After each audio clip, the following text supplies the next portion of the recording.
കോയമ്പത്തൂരെ വീട്ടിൽ ഒരു മധ്യവേനൽക്കാലത്ത് അമ്മയുടെ കൂടെയിരുന്ന് ഓർമ്മകൾ പങ്കുവച്ചിട്ടിരിക്കുമ്പോഴാണ് അച്ഛൻ തറവാടിൻ്റെ ഓർമ്മകൾ മനസ്സിൽ തികട്ടി വന്നു തുടങ്ങിയത്.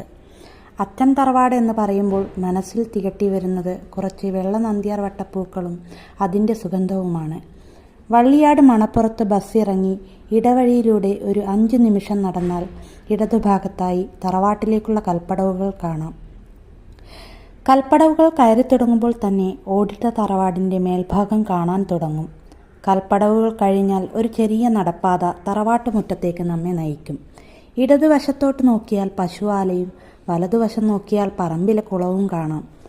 അങ്ങനെ നടപ്പാത കഴിഞ്ഞു മുറ്റവുമായി വേർതിരിക്കുന്ന മതിലിനു കീഴെയായി പൂത്തുലഞ്ഞു നിൽക്കുന്ന നന്ദ്യാർവട്ട ചെടികളും ഇടതുഭാഗത്തായി പൂത്തു നിൽക്കുന്ന ചെക്കിച്ചെടികളും കൂവളമരവും സ്ഥിതി ചെയ്യുന്നു. വായനക്കാർക്ക് തറവാടിൻ്റെ മുറ്റം വരെയുള്ള ഒരു ചിത്രം ലഭിച്ചു കഴിഞ്ഞെന്ന് കരുതുന്നു. ഇനി നമുക്ക് തറവാട്ടുമുറ്റത്തേക്ക് പ്രവേശിക്കാം.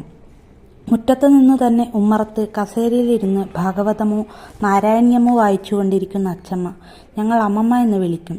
തൻ്റെ കണ്ണടക്കുള്ളിലൂടെ കണ്ണുകൾ ഉയർത്തി തൻ്റെ സ്വതസിദ്ധമായ ഗൗരവഭാവത്തിൽ പുഞ്ചിരിക്കുന്നു.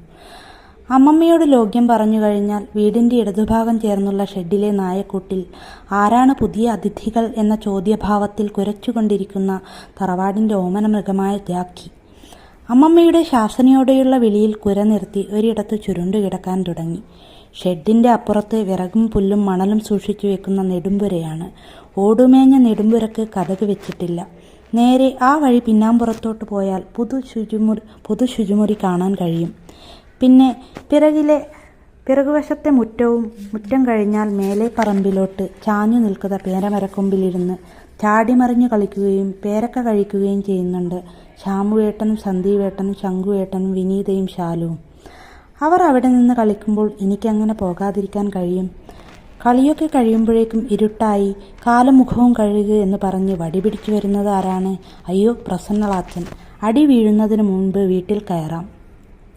വീടിൻ്റെ വലതുഭാഗത്തെ കിണറ്റിൻകരയിൽ നിന്നും വെള്ളം കോരി കാലും മുഖവും കഴുകി നേരെ ഉമ്മറത്ത് അമ്മമ്മ കത്തിച്ചു വെച്ച വിളക്കിനു മുന്നിൽ നിരന്നിരുന്ന് നാമജപം ആരംഭിച്ചപ്പോൾ ബഹുരസം. ഇളയച്ചനെ പേടിച്ച് ജപിക്കാനിരുന്ന അപ്പു നാരായണക്കു പകരം കൂരായണ എന്ന് ജപിക്കുന്നു.